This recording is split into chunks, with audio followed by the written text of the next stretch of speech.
The campaigner behind a petition calling for Donald Trump to be banned from the UK has accused him of attempting to blackmail Scotland. Mr. Trump has threatened to withhold £700 million of investment if he is prevented from travelling to the UK. A petition started by Suzanne Kelly calling for the US presidential hopeful to be refused entry has been signed by more than 570,000 people. Ms. Kelly said Mr. Trump had thrown a temper tantrum over the issue.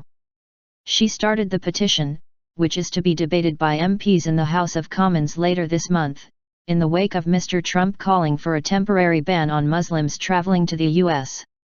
In a statement on Wednesday, the Trump Organization said any move to restrict the U.S. presidential hopeful's travel would immediately bring an end to all future investments it is contemplating in the UK. It said this would include £200 million plans to develop its Trump Turnberry golf course and a further £500 million investment earmarked for its Trump International Golf Links at Meany in Aberdeenshire. But Ms. Kelly, from Aberdeen, questioned the value of Mr. Trump's investments in Scotland and the number of permanent, desirable jobs they had created. Threatening Scotland. She said, "Donald Trump is a man that knows the cost of everything, well, a hugely inflated cost of everything, and the value of nothing. He's threatening Scotland once again, as he did over the offshore wind farms, that if he is barred from entering the UK, he'll pull out of his Scottish golf courses."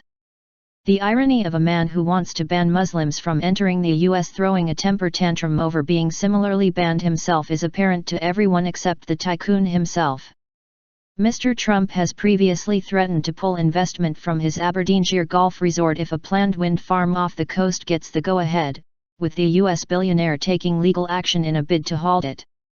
Ms. Kelly said Mr. Trump had promised millions flowing into our economy every year from the Meany resort.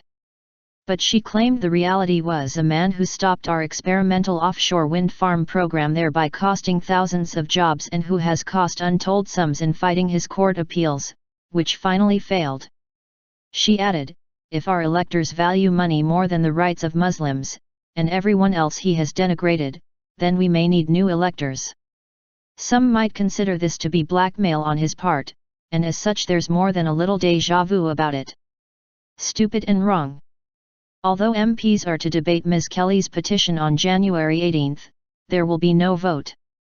It will remain a decision for Home Secretary Theresa May whether or not Mr. Trump should be prevented from travelling to the UK.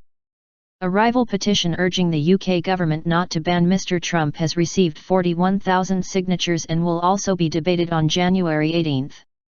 Prime Minister David Cameron has previously condemned Mr. Trump's remarks about Muslims as divisive, stupid, and wrong, but has also made clear he did not support banning him. But Scottish First Minister Nicola Sturgeon last month joined the calls for Mr. Trump to be considered for exclusion from the UK.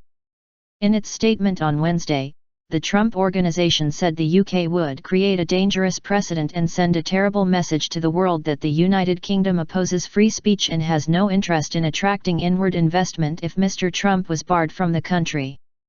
And it said any action to restrict his travel would force the Trump Organization to immediately end these and all future investments we are currently contemplating in the United Kingdom.